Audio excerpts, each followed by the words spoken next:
G'day and welcome back to People Purpose Place for our lunchtime chat. This week we've got Darren and myself. How are you doing today, Darren? Yeah, doing well. What about yourself? Yeah, enjoying life in southeast Queensland on what's promising to be a change of season. So it's the sun's shining and it's a beautiful day. Yeah, awesome. That's great. Mm-hmm. We have consistently tried to be three amigos, but our third amigo is not enjoying great health at the moment, so Christine's not with us today. Mm-hmm. And today with People Purpose Place, we want to look at elders in community. We've been having some conversations around housing for elders in particular. So we thought we might dive into that a bit more detail today.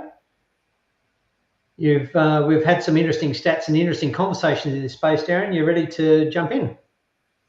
Yeah, 100%. So this is obviously something that we've just done a bit more research or sort of dived a bit deeper into recently, particularly intimately, seeing some going through experiences of people who are in the aged care system, as well as those just looking at the general understanding of those people who are, what do you do between retirement and, enjoying the rest of your life? It's been an interesting conversation, both professionally and personally. On the weekend, a family friend of my parents, so my parents' demographic age group, they like to tell me that they're not old yet, but they're approaching 80.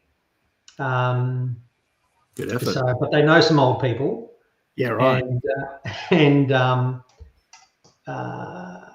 friend of theirs has passed away. So he just over the weekend, he has had a set of circumstances that over the last week or so, the writing was on the wall.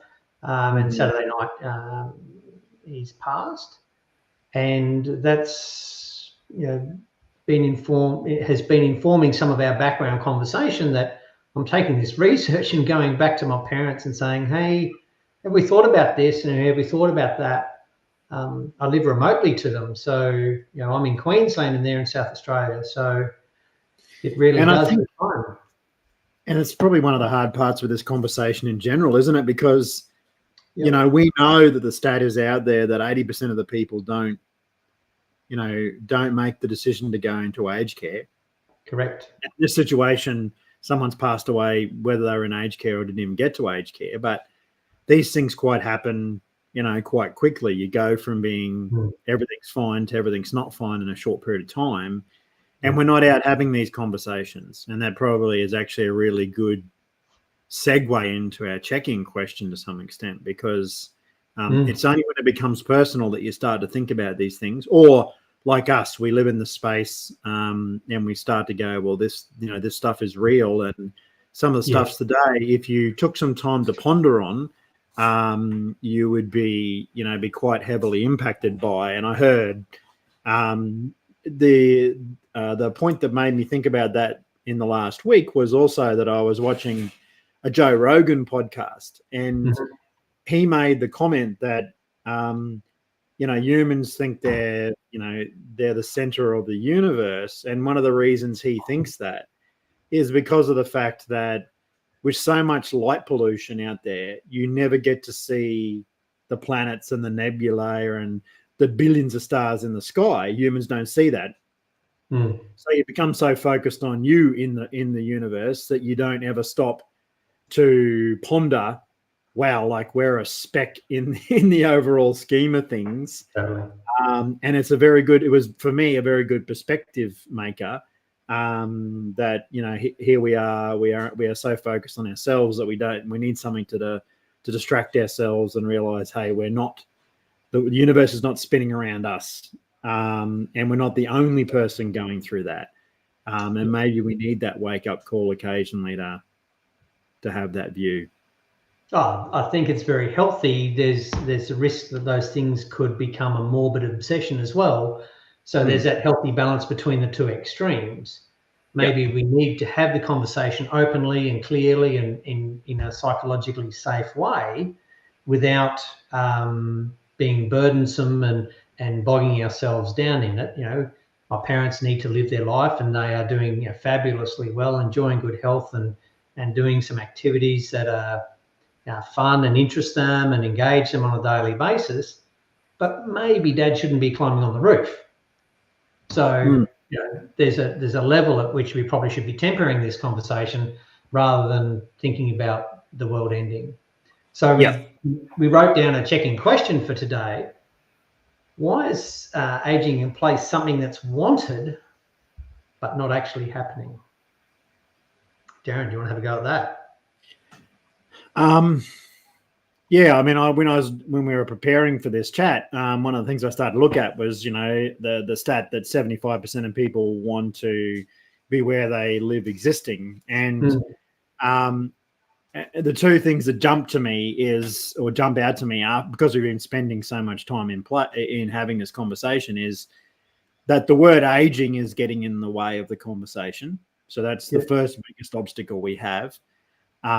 Is that at the moment, if you said to someone, "Hey, do you want to go and age in place?" They go, "No, I'm quite happy to remain young if that's okay." And I think that aging word has also been separated from eldership.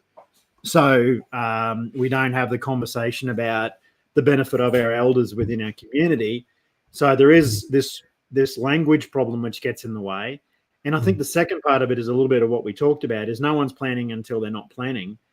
And then it happens all of a sudden. And quickly, we need to do something. Yeah. Absolutely. And on top of that, we'll discuss later, but there really isn't a lot of options. And it becomes less and less aware that there is options the more and more you look at it.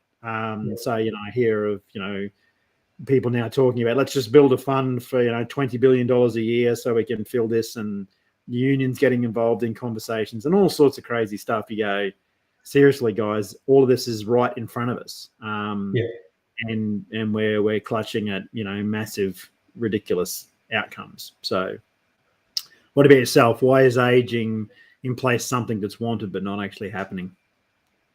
Yeah, I think absolutely you're right that the language is a really important part of it. Yeah. And for me, it steps back to not even just this demographic that we talk about. And I went to a funny conversation on the weekend with some, high-powered experts in all things housing, and they can't consider something other than what's in front of them today. So they are still talking about, we do a house and we need more of them is our answer, which is just such a blinkered view. I can't see the size of the universe because I don't see the stars. Yes. And incidentally, Paul McCartney's talking about touring Australia, so he's getting to be an old chap now. And he still thinks of himself. In the interview, he was still imagining himself as the young man who first toured in the 1960s. He said, "I'm still that person." And that's true. We are still today our younger self. That's included and still part of us. But when you run a flight of stairs, or when you do something that you used to do with ease and realize, hang on, that's going to hurt, we have this other realization that there has been a passage of time. But mostly we ignore that, and we deliberately try to be oblivious of the that I'm not 18 anymore, or not my peak physical self or mental self, or funnily enough, I was definitely not my best emotional self at 18. So there's swings and roundabouts, right? Yeah. Now I'm absolutely a better emotional person than I was back then.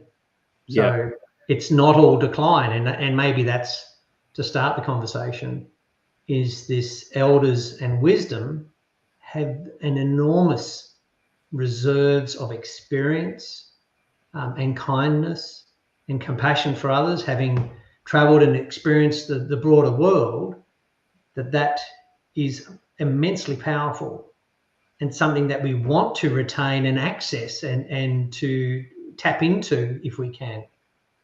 If we're a single mum and struggling with our children, it makes perfect sense to reach out to a grandmother-like figure, an elder in our community, to ask for guidance and support and as a sounding board. Yep, absolutely. For us in our construction space, if we can reach out to a master craftsman, it makes perfect sense. How does a carpenter resolve something? Being able to reach out to an old hand who's done all of this. Yeah. He may not want to climb on the roof now and cut trusses, but if he has that experience to pass on, it's invaluable. Absolutely. And that probably leans into our intent and desired outcomes for today. So if we can understand more about the issues tied up with eldership and the implications of that not being present in our communities, that would be a good intent for today. And also a desired outcome might be to say, look, there is other ways that we can approach this, and what are other paths that are available for elders who want to remain in community. Rather than aging in place, what about if our elders just remained in our community and left that wisdom and knowledge of our local areas to enrich our society? That sounds like a pretty good outcome to me. So, so probably maybe going backwards a little bit to go forwards, probably trying to understand a little bit about what this population looks like is probably something that's important. So there's a question which we pose, which is, what do we know about the elders part of the population now and what it would look like into the future?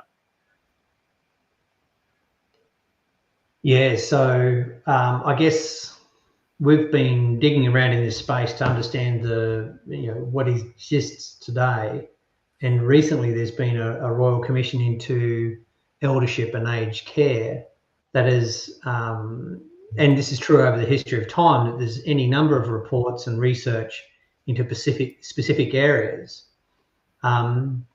Unfortunately for elders and institutional care, it can easily be summed up in a single word, which is neglect. Yes. So that's not a great trajectory that says the existing system isn't working really well. Yeah, absolutely. And I'm going to get to with also just to get some background understanding of what the population is like. I just got Colby to put forward a couple of slides that we can check out. So one of the things to take into account is, people talk about the aging population, and again, there's that word that keeps scaring everyone away. But if we just look at the, general demographics of the population, back in 1987, you'd finished school, had you, Rowan? Indeed. Yep. I was still a couple of years away, but we don't talk about that. But back then, there was 1.7 million people over the age of 65. Yep. And if we zoom forward to 2047, which, probably in 1990 would have, you would have gone, there's no way that appears anywhere near what, could be imagined. But even in 2027, which we now know is only 4 years away, we've gone from 1.7 million people over the age of 65 to 5.2 million people over the 65. And in the next 20 years, we're going to add another, whatever that is, 2.3 million people, which is almost more than the total population in 1987 over the age of 65. So these are monumentally large numbers. And this is one of the things that it's almost like everyone's blasé-ing this. Like you hear those numbers and you just go, oh my God, like that's an enormous change in the way our society looks like. And even if you scroll down, Colby, into the workforce ratio, this has a real repercussion that is on the flip side of it, which is ultimately in 1975, there was 1, 2, 3, 4, 5, 6, 7 and a bit people for every pensioner that was in the system. Now, we know at the moment, in actual fact, the system is probably biasing people without money because ultimately everyone's trying to get rid of their asset wealth because to some extent there's more safety blankets for people who don't have any money, and we'll probably come back and discuss this in a bit more detail, than Yeah. there is people who do have money. So ultimately, there's probably going to be more people entering looking for the pension system, and they probably have the right to. I mean, ultimately, every one of those Australians who is entering that age bracket has paid taxes into our current system for an extended period of time, 50 years or more probably. Now, when we have a look in 2055, there is less than 3 working people for every pensioner. Now, by then, there will be some really hard decisions to be made, because when you still have a look at that, would you be happy being that person who, knowing that the bulk of your income is being the contribution is going to support the pensioners? Like, literally, if you just look at it as a what about me, what's in it for me situation, how are you going to feel about that in 2055, knowing that there's 2.5 of you are supporting every pensioner? Yeah, it has to change your tax regime and all those sort of questions about how can we physically do that. I mean, the economists today would say that can't be sustained. Yeah. And there's also, I think it's very interesting that one of the things that has to be said is we're dehumanizing this conversation so much. So at the moment, one of the challenges I have with that whole conversation is these are people, these aren't statistics, right? So, but because we're separating the humans from the economic conversation, we're not having the conversation about that's someone's grandfather or grandmother we're talking about. Now, if we keep turning everyone into an economic equation, those 2 people, 2.5 people that are supporting grandma, if they don't know grandma, they don't care about grandma, they don't whatever, their care for that section of the community is actually incredibly poor.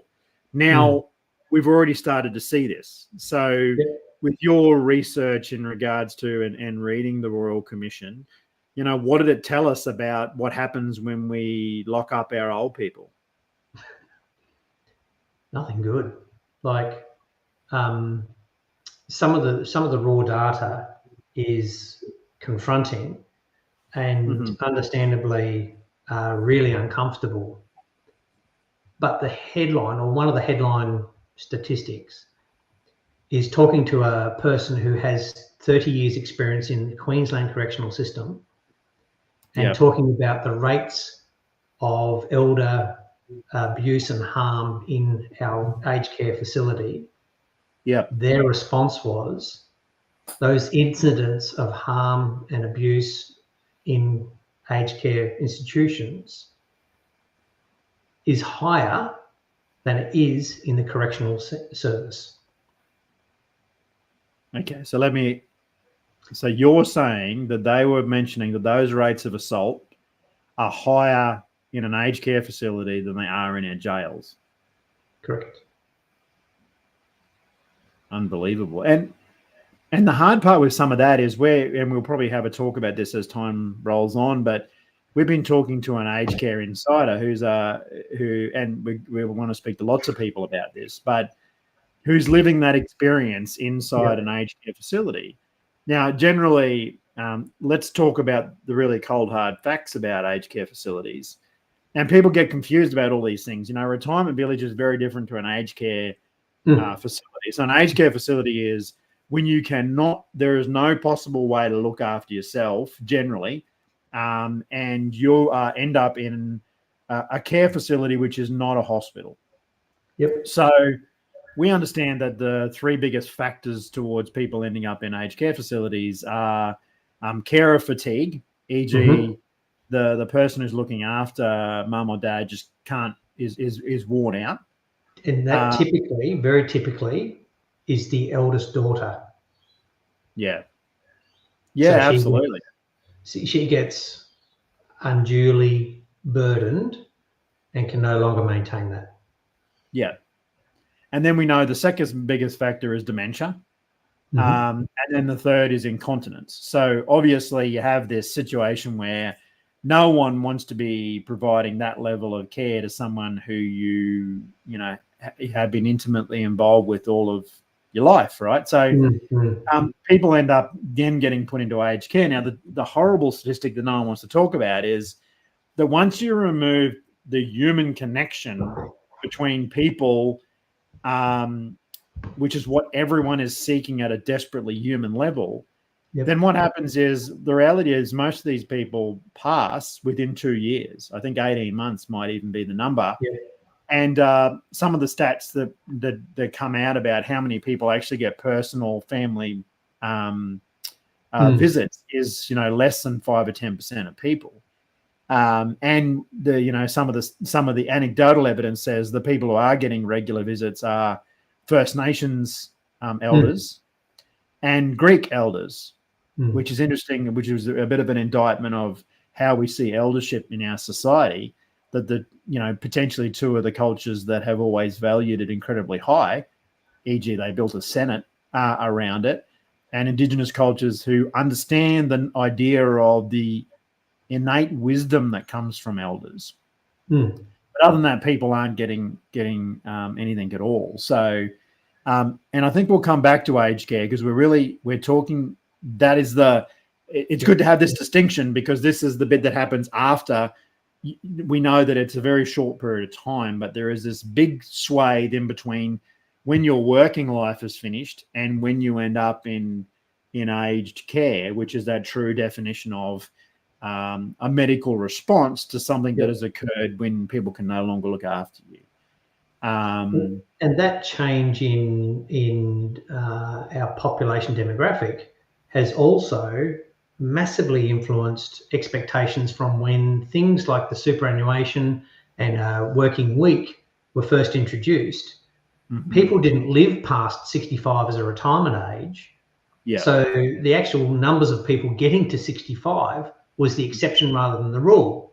Our average age of population typically died while in the workforce. Back in the turn of the century when the superannuation funds were started. So now we see that we're creeping that retirement superannuation benefit from initially 65. And the French, as an example, are losing their shit over this.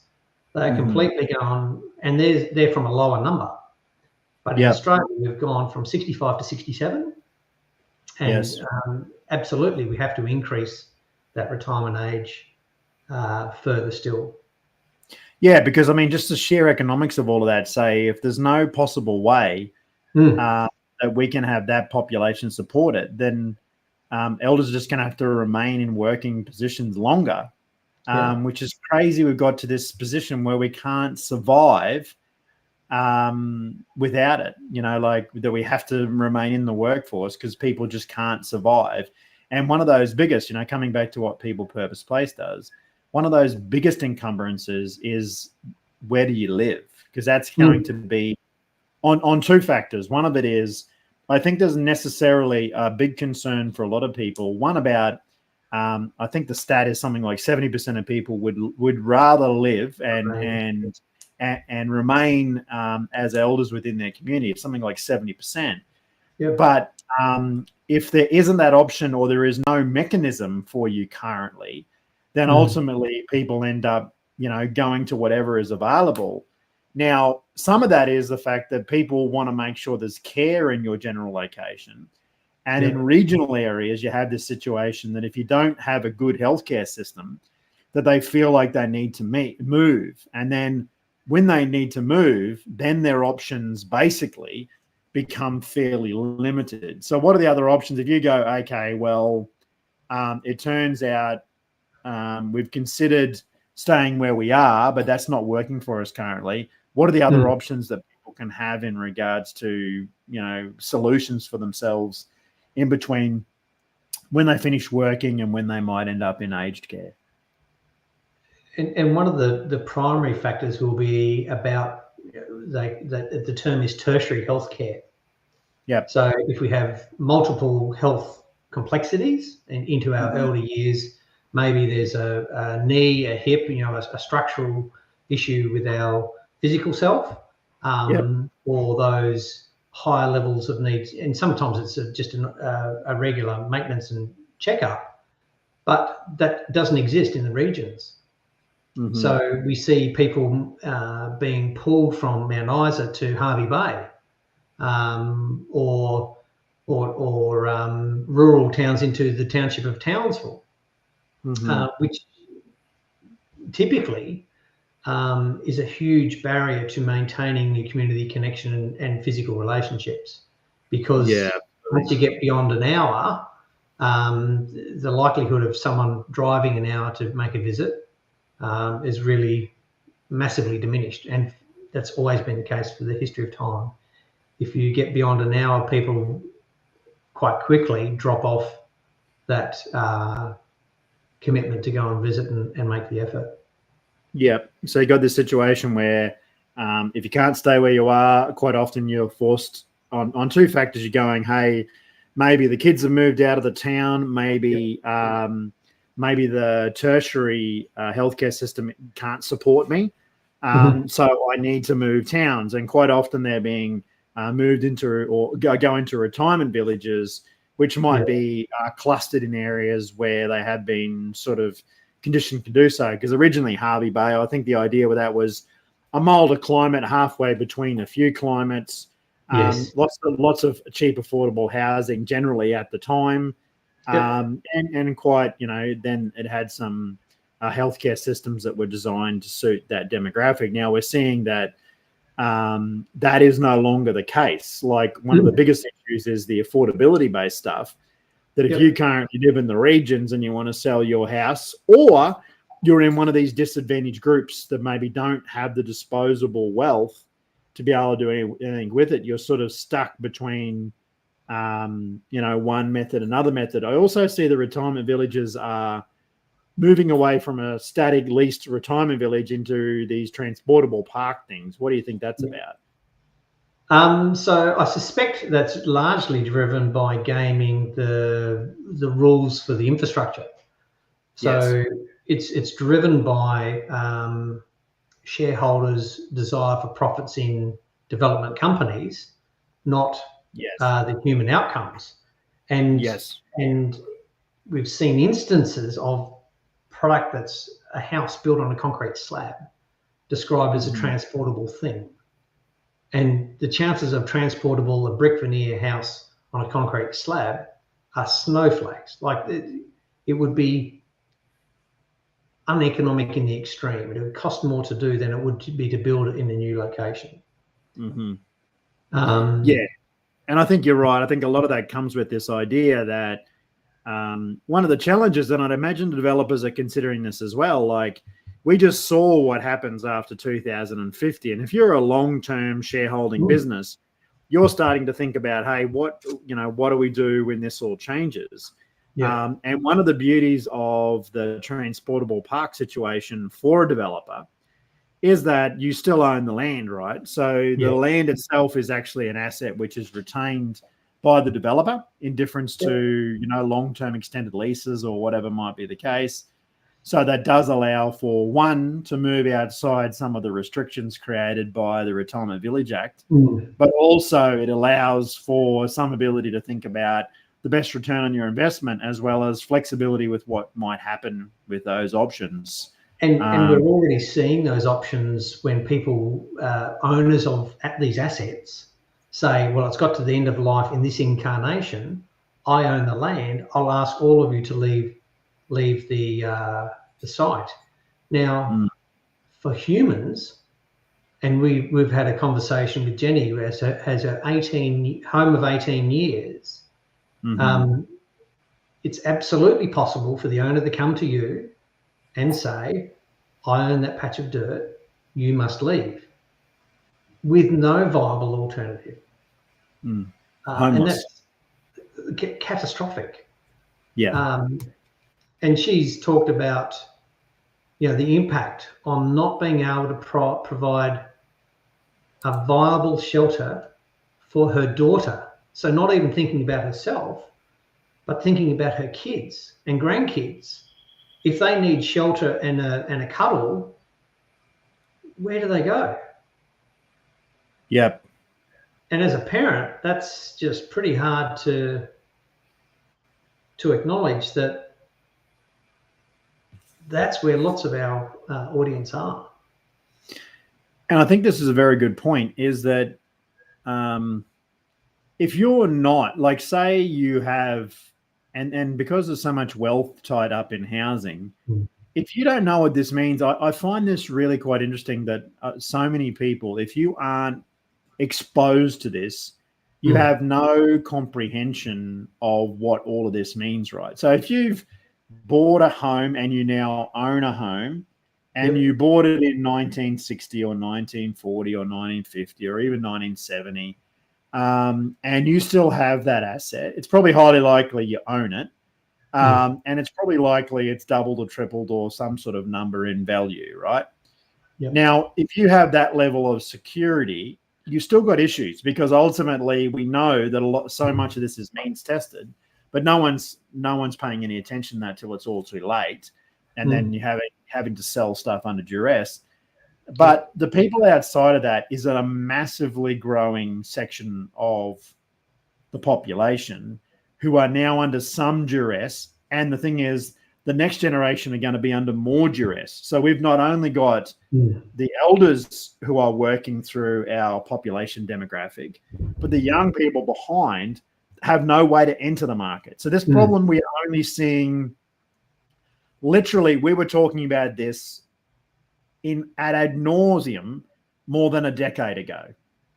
And everyone was like, nah, as you said, we'll just put these solutions in with increasing incentives to get young people into the market, and then blah, blah, blah, blah, blah. And so that problem is now so much worse that there is no short-term solution to fixing it. And probably one thing that is being missed here is there are certain demographics right now who are being exposed to massive amounts of duress, and no one's talking about it. And one of them in particular is elder women within our society is a massive group who are being disadvantaged at an enormously high level. Yeah, but I think particularly if they're in that single situation, so they've had a divorce or a partner pass away, which is increasingly common. Men tend to live less to a young, not as long, because men do a lot of dumb stuff along the way. And so there's this collection of older single women in our community who enormously valuable human beings to our community. Yet we've seen this. I went to a seminar in Mullaney in the Sunshine Coast hinterland. And talking to ladies who have professional careers, double degrees, are priced out of their community that they've always lived in. Can't rent, can't buy, and I'm now being forced out of Mullaney, where I have always lived. And that's catastrophic in your 60s and 70s into your which should be, as a contributing community member, the comfortable years to relax and de-stress a bit, perhaps. And I think the opposite is occurring. And I think this comes back to one of the most important things, which we again don't spend enough time on, which is the human parts of this, the real human parts of this. And it was no different to the conversation we had last week, where we were talking to Hunter as well about, how do nurses find a place to work or to live where they work? The answer is, based on everything we looked there yesterday, it's not even remotely possible that could occur. And this is then the same conversation that needs to be had with our elders. Like they living in a position where at an advanced age where you don't have confidence that you know where you're going to live must be terrifying. And I don't think we actually sit with that moment. And, Jenny was so good at articulating that real human component. And the thing is, we're all not that far away from it. We aren't. No. And this is one thing I think I get a little bit frustrated with. The people who, and, you and I hate this idea of getting politically correct with anything. So, because it's about human correctness, which is most important, like the value the person, not a overarching situation. But I will say the fact that the bulk of people who make these or who don't understand these statements are shooting from a very privileged position. And you are just so lucky. Like it is absolute luck. People going about, I've worked really hard. Rubbish. If you didn't grow up in a place where you were a white person, you didn't grow up in a place where you had a good education system which enabled you to be able to earn amount of money. If you did not grow up in a system that had leverage that enabled you to purchase a product, if by purely a home, which is a wealth asset, by purely being employed, if you didn't have all of that circumstance happen, you are not where you are. So all these people who go, oh, just go ahead and buy a home. No, you just happen to have a level of circumstance that enabled you to have this benefit. And that's okay. You should acknowledge it, though. You shouldn't just say, it's because I did it. No, it's not. It's absolute luck. It is that close to shooting craps. And in fact, that conversation is quite quickly undone if anybody wants to do some analysis and say, if you just want to look at it economically, okay, how have you progressed compared to your peers with the same economic conditions? And in actual fact, all of your peers have done pretty much the same thing. Property cycle has doubled in value in 7 years, in a 7-year cycle, over a 40-year period, based on the architecture that's set up by a government and an economy in a wealthy nation. So it was by no means genius of any particular individual. It is just the background conditions. And within that, I very strongly suspect that the vast majority of property owners, and I'm not one of those, but the vast majority of property owners have just muddled along with the economic conditions and got about the response that everybody else has. That is a very, very good point. And then if you put that into some context, the next generation may not have that ability. So it says that there are groups of people who've done nothing different to what you've done who will not have that opportunity. Now, that is the definition of what it is to be privileged. And by people continuing to say, just go ahead and buy a property, like if you're a single person, you can't. No. If you're a couple who don't want to be shackled to making repayments that don't allow you to have a life, you can't. If you can't, we had a look at some of those property prices. If you had to save, you had to buy $1 million property in a location in Brisbane, and you needed, 10 to 20% deposit after you'd gone through and done a university education, which had racked up between $50,000 and $100,000 worth of costs. Where exactly are you saving $300,000 in cold hard cash to get a deposit? Now, those people who say who've done it by leveraging their parents' assets, that's not because of you. That's just because they've gone on that route as well. So I think this is one thing that people aren't understanding, is that we're right at this precipice where things will no longer be as they have been. There will no longer be a set of circumstance which enable you to live comfortably. And then I think the interesting thing about all this is we are now unpicking that enough to go, even if I wanted to have that, does it turn out that that way of living is actually beneficial for us as a society? Yeah. We spent a lot of time in this situation, and the question is the way we're living as individual allotted things with less and less people per household on larger and larger things, has this proven to be part of a societal well-being which makes us better? And there's all sorts of evidence showing up, and it is true and valid to say that there's not a direct causal link between rates of depression in our society and number of people per household. Mm-hmm. However, Australia does have the largest houses in the world. These are averages across the whole country. We have some of the lowest density in our city. So even I moan about Southeast Queensland, but the density here is ridiculously low compared to any of the major, London, New York, Singapore, proper metropolises around the world. We are still nowhere approaching their numbers of people per area. Yeah. And we just don't have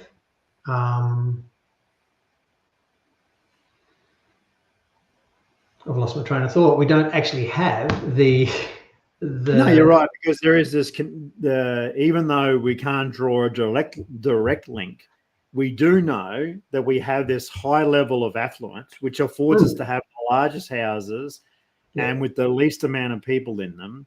But why is it that we have this massive parity, that we have some of the highest rates of depression in the world? And there'd be arguments about where we sit number 1 through 5. But number 1 is the Ukraine. And in lots of other tests, we're number 2. So it says we have all of these things, but we on the basis of that, we don't have well-being, mental well-being in amongst that. Now, I would argue, and I'd love to have the argument with lots of other people about it, but I would argue that the basis of this has to do with the societal impact of housing as a major contributing factor to that, because of the fact we are all living in isolation. Yep. We are all living as individuals, and we are all shackled to a housing system which is keeping us under duress, e.g. we're having to pay so much money to support it. Whether it be rent or mortgage. Yep. Absolutely. And on some level, we are all only A event or B event away from having severe housing stress, which we know from any basal line understanding of psychology, that if you don't have shelter taken care of, that none of your mental well-being means anything. Yeah. Now, if you reflect that to the Ukraine, in our brain, we're thinking the same. They're worried about their house getting blown up by a missile. Yep. On a silly, ridiculous level, we are on the same stress of worrying that we won't have the ability to afford a home or actually be able to live in it, even though our affluence is so much higher. So this is the bit that people aren't touching on, which is that there is a human bit that is honestly tied up with this housing situation, which everyone's looking at economics and accommodation. No one is actually studying whether the housing system we currently have is actually for the betterment of our society. And I would argue that it is not.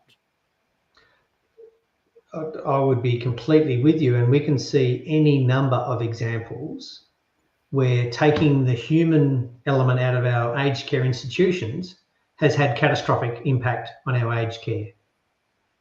If we just look at them as numbers and we feed them 4 toasties a week for their evening meal, that makes it an economic answer. And if we give them a game of bingo, we tell them that's community. It's not, it's a game. Yes. I pulled this census data out, which is 2021, our most recent census information.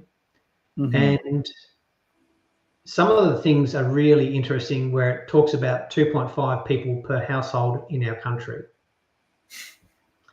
So 2.5 people in each household is actually historically a really low number, and it is trending downwards. So a decade ago, it was 2.6. And what those numbers mean in just looking at the statistics and the raw data If we took exactly the same number of people in Australia today, and let's say it's that 10 million, what is it, 10 million? Yeah, almost 11 million there. Yep. 25 million people today, and we make that 1.1 percentage occupant per household, 0.1 occupant per household difference. Yes.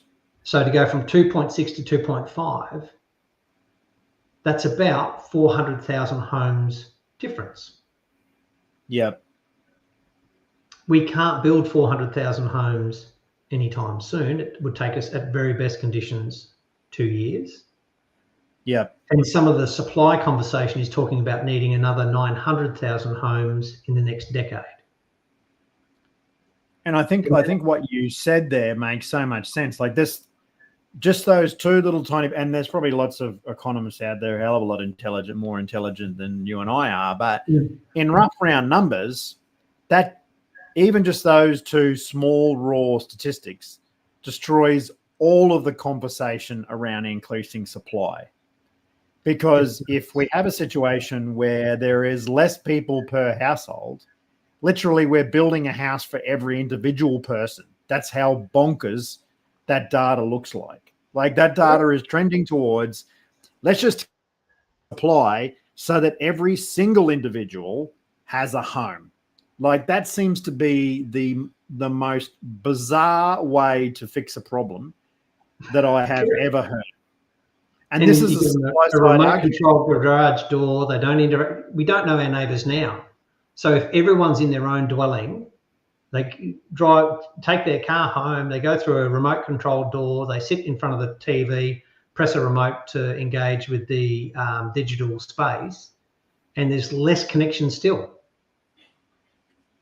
Yeah, and as you said, I mean, that pure infographic there, which has now continued to decline because you have now the 2021 data, which says now there's 2.5 and reducing. Yep. So that says that is trending in one direction, not the other direction. And if you have a look at this, like if that graph is trending down, as in the amount of people per household is reducing, and then we have a direct, I would imagine, and you can't use, cause and effect and all these things are completely innocuous. But if you had the graph going the other way for mental well-being, you can quite clearly see that while our people per household has been reducing, our mental well-being has been declining at the same trajectory as the reduction amount of people in the household. And this goes back to all these psychological needs we know. Like, we keep on chirping these things that we've never been so connected but have so little connection. And we've never been living so close together but being so lonely. They sound like throwaway lines, but it's the truth of human well-being. And in some ways, to bring it back to what we're talking about now, which is specifically elders in community, if we don't find a solution to allow elders to be within community, stay within community, keep a connection to those in community, then ultimately all we're doing is fueling that fire. In actual fact, we're making it worse because, as you said, the ability to have connection, true human connection, with someone who's not in your town, you're not driving to Hervey Bay to go and see your mother. Don't lie to yourself. It ain't happening. Once a year at Christmas time and everyone else is whinging about going there, is there 5 other things we can do because we could have been in Tasmania for Chrissy. That's just the truth of what's happening in that situation. So what might be an alternative to that? Like, we've been working on some stuff, but what is that? What could that, if we were imagining that, what could that look like? And I like the word imagining because we need to start with the dream and what could be. And instead of changing our home at enormous transactional cost every 7 years, that's the average. Every 7 years, we change our home. Instead of doing that, imagine you find a community in a space and you talk about whole of life housing. And you think, I love my location. I love my community. And my house works for me through all of my stages of my life. Now, that's absolutely achievable. Yeah. And we've discussed, how you might influence the design of housing and how that might be somewhat different. But you can absolutely make it look exactly like the street frontage you see today being built, but just imagining it for whole of life. So maybe it's universally accessible, so that when I have a wheelchair and I need to get around, I've got wider doorways and circulation space while I'm in a wheelchair. That's not insurmountable. No. And I think the next factor to that is then if you have properties within those geographical locations and you're reimagining them in a way that can actually be better occupied in whole of life situations, then why wouldn't you share that, as in have other people there who are going on the same journey as you? So, and that actually goes to the economics of how this could work, which is ultimately we know that the government would desperately love you to, in their terms, age in place, and that's what all the home care packages are designed to do. But as an individual sporadically spread around a geographical area, I know my mum was talking about the fact that, now she's been up, they live in Kennedy, which is just north of Cardwell there. They've now become capable of getting a My Aged Care package. Now that is one hour or 2 hours of cleaning time a fortnight. That has taken so much rigmarole to get through. I have to look up that word rigmarole because it's something that I picked up as a young person to get through. And literally that's of no assistance, right? And I imagine the net cost of that must be enormous. Now, if you were with other people who you had decided to be with and you call this group purchasing, essentially then if you had 5 hours a week. Yes. Now, could that make your life a lot better off? Absolutely. Now, if you even think about the care within regional places, if you created a household which had a desire for you to have your individual needs taken care of, but a way that you can have a collaborative, connected response to other humans within your community, we're not only solving a problem which looks at the economics and the sheer capabilities of a society to deal with it, but most importantly, which no one wants to put an equation on, we're rebuilding your human experience while that's occurring. You're within community. And, we talked about over the last couple of weeks, everyone's nervous about, I don't want social housing in my area or whatever, not in my backyard, the NIMBY response. I think if you said, hey, I've got people who contributed to my community for their whole life. They're in the Rotary. They're in the Lions. They've helped out at, the meals shelters. Being a volunteer bushfire fighter, et cetera, They're living in my community and enriching my community. You wouldn't be going, hey, I don't want this house beside me. You'd be saying, hey, how do we help these people stay here and enriching the community? And even that flows on to the local troubled teens. Both parents are at work and they don't, they'd like to do something useful, but, boredom, unsupervised, et cetera, leading to trouble. So what if they had a collection of people who had skills that they could go and be mentored with? Hey, they're not going to teach us or climb on a roof and do, heavy carpentry, but maybe they've got the fine detail that I'm wanting to evolve my skills with. So go and see these masters, go and see these people. They happen to have a carer there on Monday morning from 8 till 1 o'clock for their 5 hours a week. But the rest of the time, I can absolutely engage with them and be mentored and actually develop. Because part of our social thing is we don't want a bunch of drones exactly like us. If we're just the teenage collective, we have a very limited ability, and we can only, who's bravest, go the next biggest risk, to one-upmanship, because that's the only skill set we've got.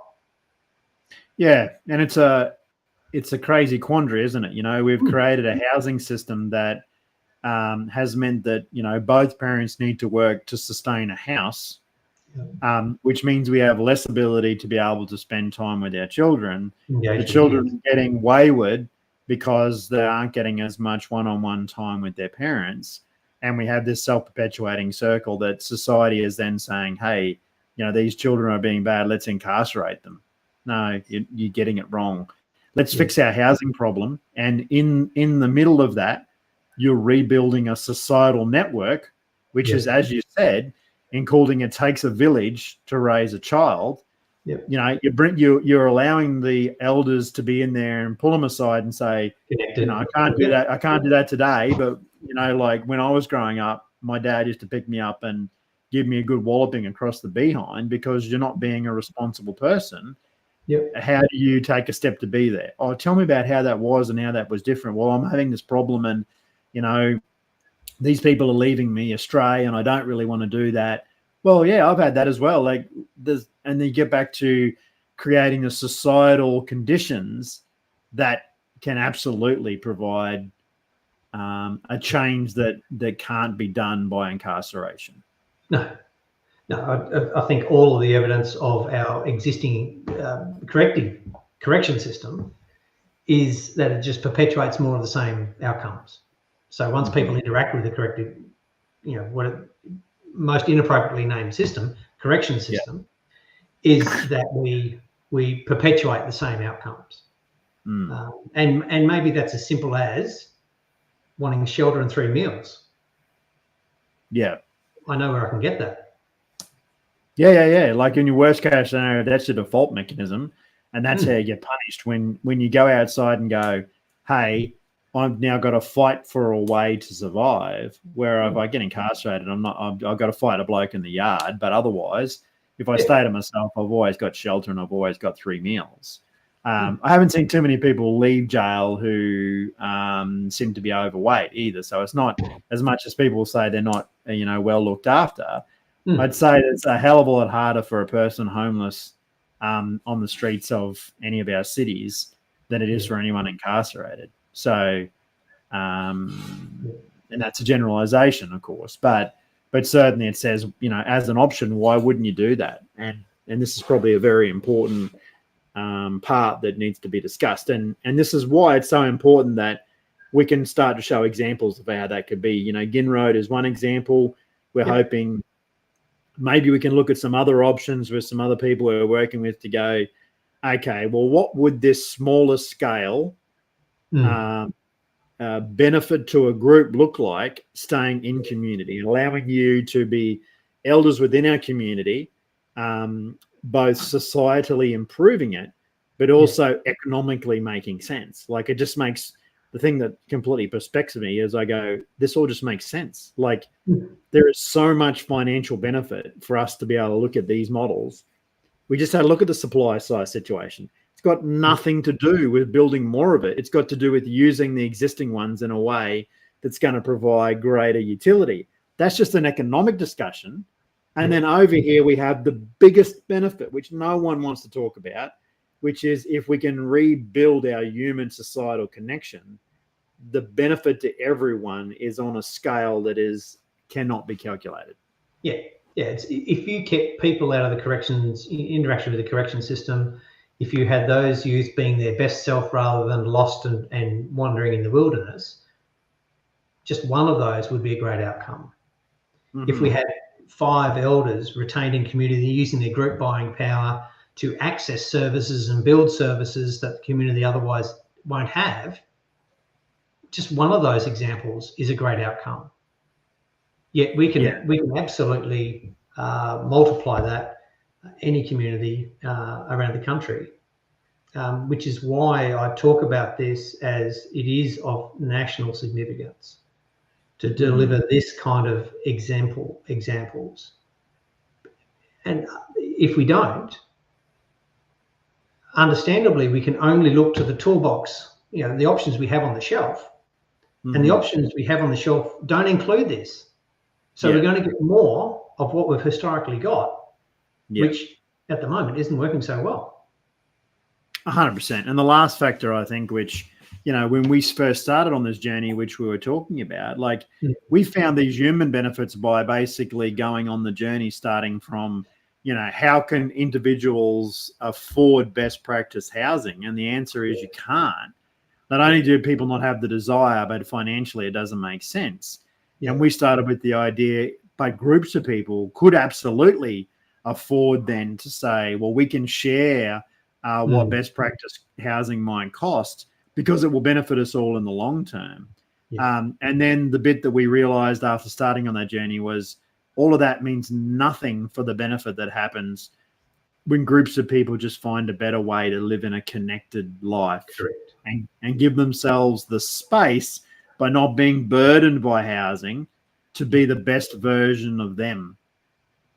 And that might be the vision or the imagining that we need to have. Yeah, in my mind, if we had 5 individuals who come together individually, each of them could afford a quarter of a thing. Mm-hmm. So each of them is on their own with this limited capacity for a quarter of a thing. I don't know how many shops you can go to and buy a quarter of it, but they're excluded, right? They can't get an outcome that works. You pull 5 of them together and they're excessive capacity.